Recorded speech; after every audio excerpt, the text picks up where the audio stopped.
मैं Mukesh Kumar class 11th के chemistry के सभी स्टूडेंट्स का अपने इस YouTube channel Mukesh chemistry lectures पर वेलकम करता हूं। बच्चों, आज के इस लेक्चर का टॉपिक है आक्सीकारक और अपचायक ज्ञात करना। तो बच्चों, इस लेक्चर में मैं आपको सिखाने जा रहा हूं कि आक्सीकारक और अपचायक कैसे ज्ञात करते हैं। तो बच्चों, आप अपनी कॉपी और पेन के साथ रेडी हो जाओ इस लेक्चर को समझने के लिए और इसका नोट्स अपनी कॉपी में लिखने के लिए। तो बच्चों, अब आते हैं आज के टॉपिक पर और आपको बताते हैं कि आक्सीकारक और अपचायक कैसे ज्ञात किए जाते हैं। तो सबसे पहले बच्चों, आपको ये बेसिक फैक्ट पता होना चाहिए कि आक्सीकारक कौन से पदार्थ होते हैं और अपचायक कौन से पदार्थ होते हैं। तो बच्चों, आक्सीकरण और अपचयन की जो कॉन्सेप्ट्स हैं, चाहे वो आयन इलेक्ट्रॉन वाली कॉन्सेप्ट हो, चाहे ऑक्सीडेशन नंबर वाली कॉन्सेप्ट हो, वहां पर आपको ये बताया जाता है कि आक्सीकारक कौन से पदार्थ होते हैं और अपचायक कौन से पदार्थ होते हैं। तो अगर आपने मेरे इस चैप्टर के पिछले लेक्चर वीडियो आपने देख लिए हैं तो आपको कोई प्रॉब्लम नहीं होनी चाहिए। अगर नहीं देखे हैं तो आपको मेरा सुझाव है कि आप पहले उन्हें देखें ताकि आपको इस चैप्टर की बेसिक्स क्लियर हो जाएं। अब बच्चों, आक्सीकारक वे पदार्थ होते हैं जिनकी आक्सीकरण संख्या में कमी होती है, यानी कि आक्सीकारक बराबर आक्सीकारक आक्सीकारक कौन से पदार्थ हैं? वे पदार्थ जिनकी आक्सीकरण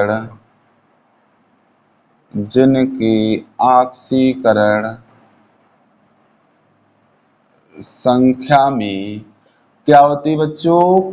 कमी होती है। जिनकी आक्सीकरण संख्या में कमी होती है, यानी कि जिनका होता है अपचयन, यानी कि जिनका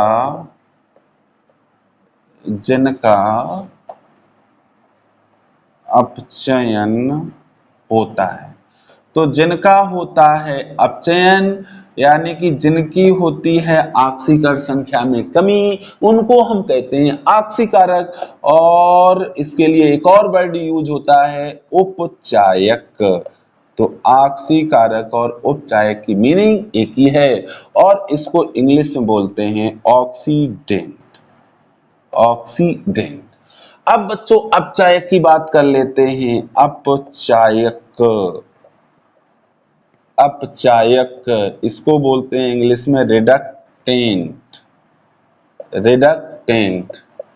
तो बच्चों, अपचायक क्या हैं? अपचायक वे पदार्थ होते हैं जिनकी आक्सीकरण संख्या में वृद्धि होती है। वे पदार्थ जिनकी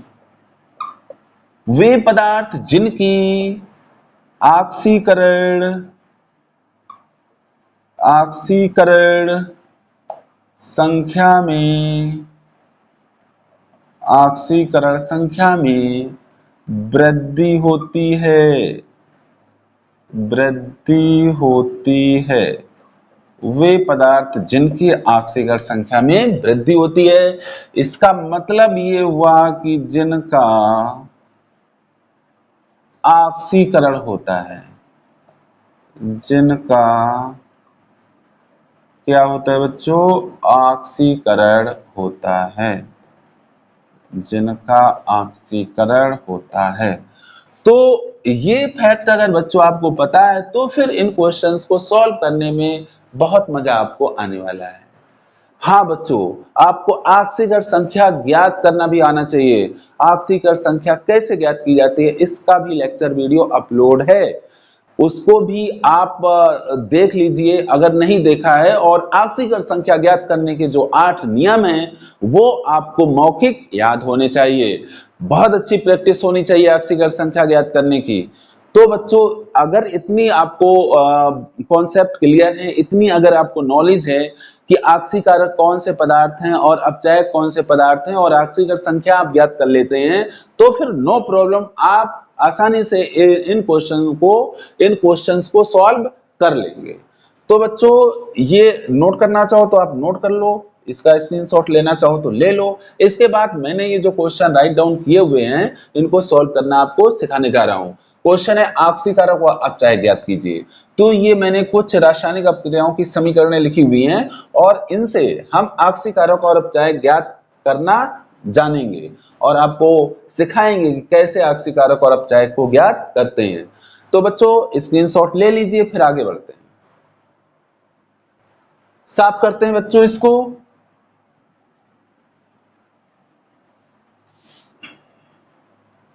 अब आते हैं बच्चों फर्स्ट क्वेश्चन, सॉल्यूशन। हल करते हैं इसको और आते हैं क्वेश्चन नंबर फर्स्ट पर। फर्स्ट क्या है हमारा, SnCl2 plus FeCl3 gives SnCl4 plus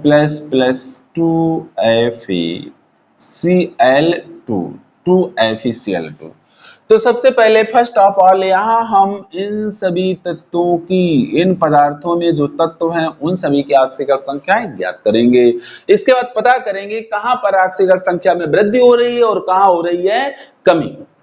तो स्टार्ट करते हैं बच्चों। SnCl2 को लेते हैं सबसे पहले। तो बच्चों आपको पता है कि Cl की आक्सीकर संख्या -1 होती है और जब Cl किसी ऑक्सीजन परमाणु से जुड़ा होता है तो वहां इसके ऑक्सीकर संख्या कोई धनात्मक संख्या होती है। यहाँ ऐसा कुछ नहीं है, Cl किसी भी ऑक्सीजन से नहीं जुड़ा हुआ है तो यहाँ Cl की ऑक्सीकर संख्या होगी -1। अब Cl की हो गई -1 तो Sn की कितनी होगी, आपको पता होना चाहिए कि किसी यौगिक की कुल ऑक्सीकर संख्या सदैव 0 होती है और उसमें उपस्थित परमाणुओं की ऑक्सीकर संख्याओं का योग भी 0 होता है। तो आसानी से आप इसको सॉल्व कर लेंगे। Sn की x मान लेंगे और Cl की -1 इक्वल टू 0, तो x इक्वल टू आ जाएगा +2, यानी कि Sn की ऑक्सीकर संख्या हो गई +2। मैं बार बार कह रहा हूं कि अगर आपको ऑक्सीकर संख्या ज्ञात करना नहीं आ रहा है तो फिर आप ये क्वेश्चन नहीं सॉल्व कर पाएंगे। तो अगर नहीं आ रहा है तो पहले ऑक्सीकर संख्या ज्ञात करने का वीडियो देखिए, वहां जो रूल्स मैंने दिए हैं उन रूल्स को तैयार करिए और फिर यहां पर आइए। अब आगे बढ़ते हैं बच्चों। FeCl3, इसमें भी Cl है तो Cl की -1 होगी। अब जब Cl की आप -1 करेंगे तो FeCl3 में Fe की ऑक्सीकर संख्या आ जाएगी +3। कितनी आ जाएगी बच्चों, +3। ठीक, अब आगे बढ़ते हैं। SnCl4, Cl की -1 तो Sn की कितनी आ जाएगी, +4। FeCl2, Cl की -1, Fe की कितनी आ जाएगी, +2। यहाँ जो इस अणु में 2 का गुणा है, इस 2 के गुणा होने से कोई मतलब नहीं ऑक्सीकर संख्या का, इससे इस पर कोई फर्क नहीं पड़ता है ऑक्सीकर संख्या पर। ये केवल ये बता रहा है कि FeCl3 के यहाँ पे 2 अणु हैं, कोई बात नहीं। अब देखिए बच्चों, अब कारकों को देखिए और उत्पादों को देखिए। SnCl2 में Sn की ऑक्सीकर संख्या +2 है और उत्पाद की तरफ SnCl4 में Sn की ऑक्सीकर संख्या +4 है, यानी कि +2 से +4 ऑक्सीकर संख्या में हो रही है वृद्धि। तो इसको हम शो करेंगे, ऐसे दिखा देंगे, यूं ऐसे ले जाएंगे इसको और इस तरह से दिखा देंगे और ये ऑक्सीकर संख्या में वृद्धि हो रही है। ठीक है, वृद्धि हो रही है तो इसको क्या बोलते हैं बच्चों, ऑक्सीडेशन। क्या बोलते हैं, ऑक्सीडेशन, ऑक्सीकरण। यानी कि यहां पर SnCl2 का ऑक्सीकरण हो रहा है SnCl4 में। अब आगे देखते हैं। FeCl3 को देखो, FeCl2 को देखो। अब कारकों में FeCl3 को जब हम देखते हैं तो Fe की ऑक्सीकर संख्या +3 है और वहीं उत्पाद की तरफ जाते हैं और यहाँ FeCl2 को देखते हैं तो इसमें Fe की ऑक्सीकर संख्या +2 है, यानी कि आप Fe की ऑक्सीकर संख्या +3 से +2 हो रही है। इट मींस इसकी ऑक्सीकर संख्या में हो रही है कमी।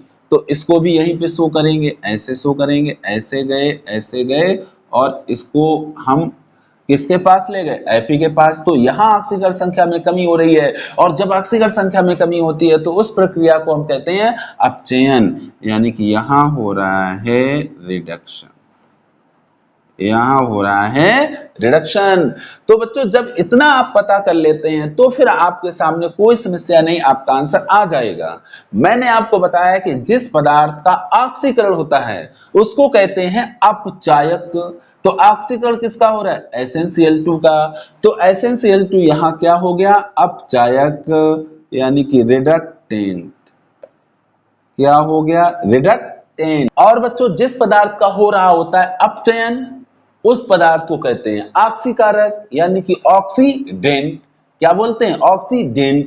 तो बच्चों यहाँ पे FeCl3 का हो रहा है रिडक्शन, तो ये हो जाएगा हमारा ऑक्सीडेंट यानी कि ऑक्सीकारक, ऑक्सीकारक। तो बच्चों आंसर आपके सामने है, आप इसको सही ढंग से लिख भी दें, लिख दें ऑक्सीकारक। तो ऑक्सीकारक कौन यहां पर है, ऑक्सीकारक है हमारा FeCl3। अपचायक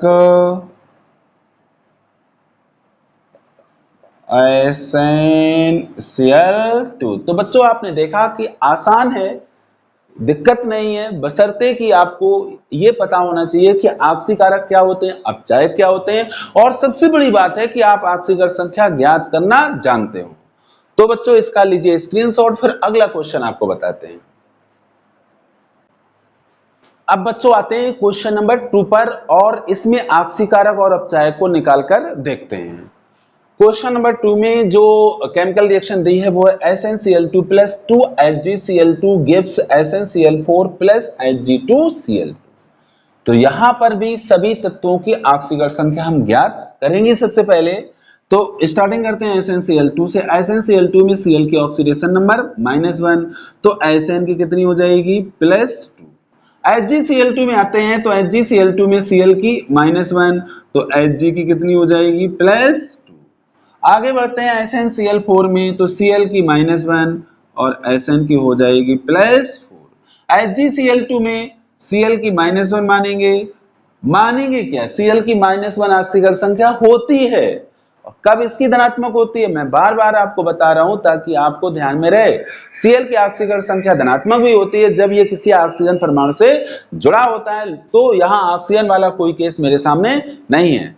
अब यहाँ Cl की -1, तो Hg की कितनी आएगी बच्चों, Hg की आप x मान लेंगे, तो 2x plus 2 into -1 equal to 0, तो x इक्वल टू +1 आएगा, यानी कि यहाँ Hg की ऑक्सीकर संख्या आ गई +1। तो अब अभिकारक पदार्थों को देखेंगे और उत्पाद पदार्थों को देखेंगे, पता करेंगे कहाँ ऑक्सीकर संख्या में वृद्धि हो रही है, कहाँ कमी हो रही है। SnCl2 को देखो तो SnCl2 में Sn की ऑक्सीकर संख्या यहाँ +2 है। उत्पाद की तरफ गए तो यहाँ SnCl4 है और यहाँ Sn की ऑक्सीकर संख्या है +4, यानी कि यहाँ Sn की ऑक्सीकर संख्या में क्या हो रहा है बच्चों, वृद्धि हो रही है। और जब वृद्धि होती है तो उस प्रक्रिया को कहते हैं ऑक्सीडेशन। क्या बोलते हैं बच्चों, ऑक्सीडेशन। पदार्थ की ऑक्सीकर संख्या में अगर वृद्धि होती है तो हम कहते हैं कि उस पदार्थ का हो रहा है ऑक्सीकरण, और ऐसे पदार्थ को हम कहते हैं अपचायक। तो ये पदार्थ हो गया हमारा रिडक्टेंट। क्या हो गया बच्चों, रिडक्टेंट। अब आगे बढ़ते हैं HgCl2 में Hg को देखते हैं, तो Hg की ऑक्सीडेशन नंबर यहाँ +2 है, और जब हम उत्पाद की तरफ जाते हैं तो यहाँ Hg2Cl2 है और यहाँ Hg की ऑक्सीकर संख्या +1 है। +2 से +1, +2 से +1, यानी कि ऑक्सीकर संख्या में हो रही है कमी। और जब कमी होती है तो उस प्रक्रिया को क्या बोलते हैं बच्चों, अपचयन। तो यहाँ HgCl2 का हो रहा है अपचयन, यानी कि रिडक्शन। क्या हो रहा है, रिडक्शन। और जिस पदार्थ का होता है रिडक्शन, उस पदार्थ को हम कहते हैं ऑक्सीडेंट। क्या बोलते हैं, ऑक्सीडेंट। तो बच्चों यहां पर जो हमारा अपचायक आया है, अपचायक, ये क्या है, SnCl2। और जो ऑक्सीकारक आया है, ऑक्सीकारक, ये आया है HgCl2। यही हो गया हमारा आंसर। बच्चों अब इसको करिए नोट, लीजिए इसका स्क्रीनशॉट, फिर आते हैं अगले क्वेश्चन पर। अब बच्चों आते हैं क्वेश्चन नंबर 3 पर, जो है हमारा K4FeCN6 plus H2O2 plus 2HCl gives 2K3FeCN6 plus 2KCl plus 6H2O reaction बड़ी है, इसको देखकर आपको परेशान नहीं होना है, हमें अपने बेसिक्स पर ही कांस्टेंट रहना है और उसी प्रोसेस से आगे बढ़ना है। तो पहला काम हमारा होता है कि जो भी अपक्रिया दी है, जो भी अपक्रिया की समीकरण दी हुई है, उसमें अब कारकों और उत्पादों के तत्वों की ऑक्सीकरण संख्याएं ज्ञात करते हैं। वही सिंपल रूल्स हैं जो 8 रूल्स मैंने आपको बताए हैं। तो सबसे पहले स्टार्टिंग K4FeCN6 से करते हैं। तो यहाँ पर बच्चों के पोटेशियम, के है पोटेशियम, तो पोटेशियम क्या है, क्षार धातु है, क्षार धातु की ऑक्सीकरण संख्या +1 होती है। ठीक। Cn, मैंने आपको बताया था कि Cn हमेशा यौगिकों में साइनाइड आयन के फॉर्म में रहता है और इसका ON होता है -1। तो Cn का ON -1, तो K का ON +1, Cn का ON -1, तो Fe का कितना हो जाएगा, निकाल लेंगे। Fe का X मान लेंगे तो, और पोटेशियम का +1, तो 4 गुणित +1, Fe का X मान लिया, और Cn का -1, तो 6 गुणित -1 = 0, तो +4 + X - 6 = 0, X - 2 = 0, तो X = +2। तो Fe की ऑक्सीडेशन नंबर आ जाएगी +2। अब बच्चों आते हैं H2O2 पर। यहां ध्यान देने वाली बात है कि H की ऑक्सीकरण संख्या तो +1 होती है, लिख लेंगे, लेकिन यहाँ ऑक्सीजन की ऑक्सीकरण संख्या -2 नहीं होगी। क्यों नहीं होगी? क्योंकि यहाँ पर ये पेरोक्साइड के रूप में है और मैंने आपको बता रखा है कि जब ऑक्सीजन पेरोक्साइड के रूप में होता है तो ऑक्सीजन की ऑक्सीकरण संख्या होती है -1। तो यहाँ ऑक्सीजन की ऑक्सीकरण संख्या लिखेंगे हम -1। अब आते हैं 2HCl पर। तो इसमें पता है आपको Cl की -1 और H की +1 होती है। अब आते हैं 2K3FeCN6 पर। तो इसके अकॉर्डिंग इसकी ऑक्सीकरण संख्या हम निकाल लेंगे। तो K की कितनी होती है, +1, Cn की -1, तो Fe की कितनी आ जाएगी, +3। कैलकुलेशन आप कर लीजिए, इतनी आएगी। यहाँ से +3, यहाँ से -6, तो -3 बचा, पक्षांतर करेंगे +3 हो जाएगा।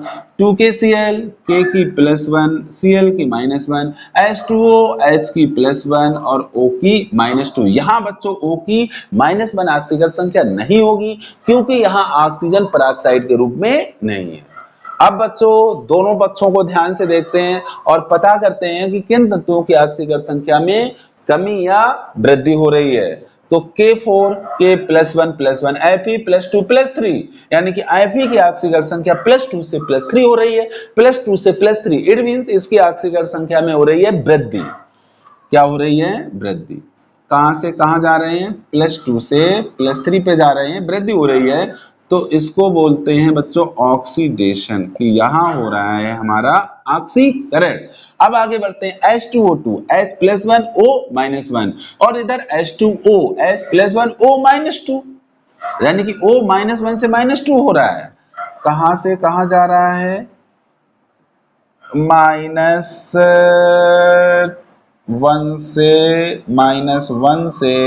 हो रहा है -2, -1 से -2 यानी कि और कम हो रहा है। तो यहाँ हो रही है O की ऑक्सीकरण संख्या में कमी, और ऐसी प्रक्रिया को हम कहते हैं रिडक्शन, यानी कि अपचयन।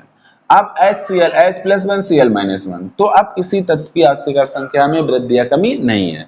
तो ये मैंने आपके सामने कहाँ ऑक्सीडेशन हो रहा है, कहाँ रिडक्शन हो रहा है, आसानी से हमने डिटरमिन कर लिया। अब बच्चों जिस पदार्थ का ऑक्सीकरण होता है उसको कहते हैं अपचायक। तो यहाँ K4FeCN6 का हो रहा है ऑक्सीकरण, तो ये है हमारा अपचायक, यानी कि रिडक्टेंट।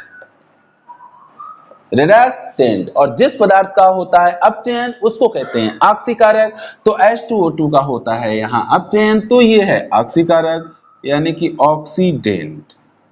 क्या है, ऑक्सीडेंट। तो आंसर क्या हमारा आया, अपचायक। K4FeCN6 और ऑक्सीकारक, और ऑक्सीकारक हमारा है यहाँ पर H2O2। तो बच्चों आपको समझ में आ रहा होगा। अब आप इसका स्क्रीनशॉट लेके इसे भी नोट करें। अब बच्चों आते हैं क्वेश्चन नंबर 4 पर और यहाँ आक्सीकारक अपचायक डिटरमिन करते हैं। देखिए बच्चों, 2Mg plus SO2 gives 2MgO plus S। तो यहाँ हम इन तत्वों की आक्सीकर संख्या ज्ञात करते हैं। Mg स्वतंत्र अवस्था में, तो बच्चों आक्सीकर संख्या का पहला नियम हमें बताता है कि स्वतंत्र अवस्था या मुक्त अवस्था में तत्वों की आक्सीकर संख्या शून्य होती है। तो यहाँ Mg की आक्सीकर संख्या शून्य। ये SO2 है, सल्फर डाइऑक्साइड। तो आपको पता है कि ऑक्सीजन की ऑक्सीकरण संख्या -2 होती है। जब ऑक्सीजन की आप -2 रखेंगे तो सल्फर की यहां आ जाएगी +4। कितनी आ जाएगी? +4। MgO में आइए, MgO में ऑक्सीजन की ऑक्सीकरण संख्या -2, Mg की +2। Mg की +2 वैसे भी होती है क्योंकि ये क्षारीय मृदा धातु है, तो इसकी +2। सल्फर यहाँ स्वतंत्र अवस्था में है तो इसकी ऑक्सीकरण संख्या 0। अब देखिए कहाँ ऑक्सीकरण संख्या में वृद्धि है, कहाँ कमी है। बच्चों Mg यहाँ 0 है, यहाँ Mg +2 है, यानी कि Mg की ऑक्सीकरण संख्या में हो रही है वृद्धि, और वृद्धि को हम कहते हैं ऑक्सीडेशन। क्या बोलते हैं? ऑक्सीडेशन। और जिस पदार्थ का हो रहा होता है ऑक्सीकरण उसको कहते हैं अपचायक। तो Mg यहाँ है अपचायक यानी कि रिडक्टेंट।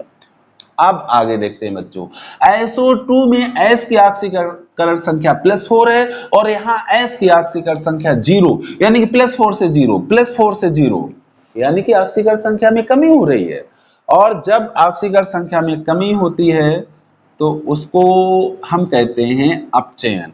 तो यहां हो रहा है अपचयन, रिडक्शन, अपचयन हो रहा है। और जिस पदार्थ का हो रहा होता है अपचयन उसको हम कहते हैं, क्या कहते हैं बच्चों? ऑक्सीडेंट, ऑक्सीकारक।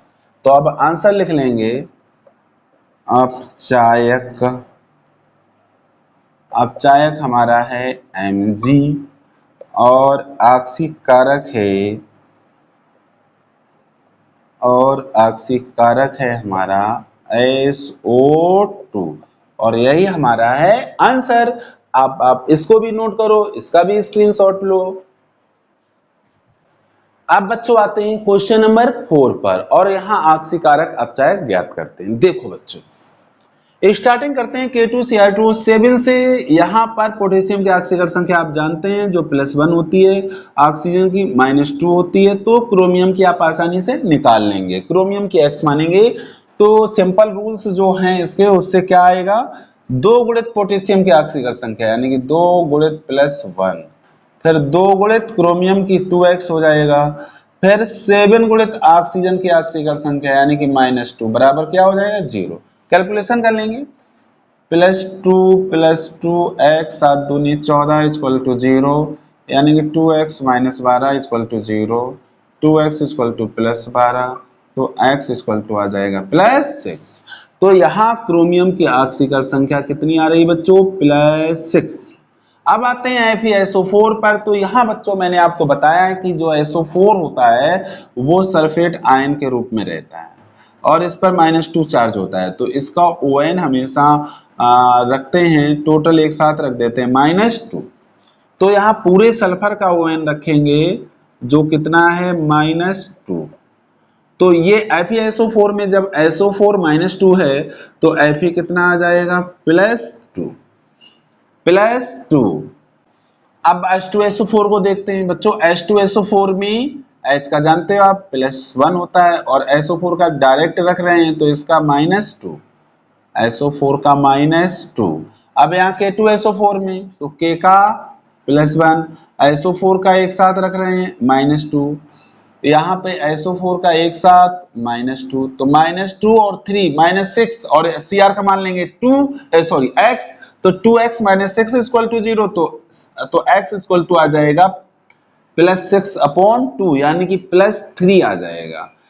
कहने का मतलब है कि यहाँ SO4 का -2, Cr का x मानोगे तो क्या हो जाएगा? 2x + 3 - 2 = 0, तो 2x - 6 = 0, 2x = +6, तो x = +3, यानी कि यहाँ Cr की ऑक्सीडेशन नंबर आएगी +3।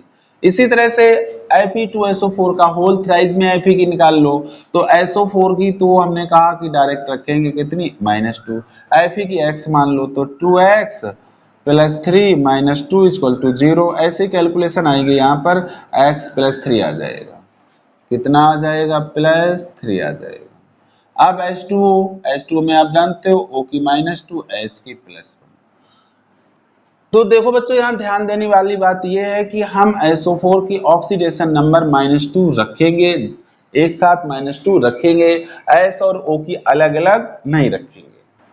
ठीक, अब देखिए बच्चों, अब कारकों को देखिए और उत्पादों को देखिए, पता करिए कहाँ ऑक्सीकरण संख्या में वृद्धि हो रही है और कहाँ कमी हो रही है। K2Cr2 में Cr की ऑक्सीकरण संख्या +6 है और Cr2SO4 का होल थ्राइज में Cr की ऑक्सीकरण संख्या +3 है, यानी कि Cr की ऑक्सीकरण संख्या +6 से +3 पे जा रही है, यानी कि इसकी ऑक्सीकरण संख्या में हो रही है, क्या हो रही है बच्चों? कमी हो रही है। +6 से +3 कमी हो रही है, और कमी होने को हम कहते हैं रिडक्शन। क्या बोलते हैं बच्चों? रिडक्शन। अब आगे बढ़ते हैं, यहाँ FeSO4 में Fe की ऑक्सीकरण संख्या +2 है और इधर Fe2SO4 का होल थ्राइज में Fe की ऑक्सीकरण संख्या +3 है, यानी कि Fe की ऑक्सीकरण संख्या में क्या हो रही है बच्चों? वृद्धि हो रही है, और ऑक्सीकरण संख्या में जब वृद्धि होती है तो उसको बोलते हैं ऑक्सीडेशन। और किसी तत्व की ऑक्सीकरण संख्या में कोई परिवर्तन नहीं हो रहा है, तो हमने पता कर लिया कि कहाँ ऑक्सीडेशन है और कहाँ रिडक्शन है। तो अब उसी कॉन्सेप्ट पर आते हैं कि जिसका होता है रिडक्शन वो होता है ऑक्सीडेंट। तो K2Cr2O7 होगा ऑक्सीडेंट। क्या होगा बच्चों? ऑक्सीडेंट। और जिसका होता है रिडक्शन ऑक्सीडेशन वो होता है रिडक्टेंट। रिडक्टेंट यानी कि अपचायक। तो बच्चों यहां हमारा ऑक्सीकारक आ गया, ऑक्सीकारक आ गया K2Cr2O7। और अपचायक क्या आया बच्चों? अपचायक आया FeSO4। FeSO4 यही हो गया हमारा आंसर। तो ठीक है बच्चों, इसे भी आप स्क्रीनशॉट लेके नोट करते हैं।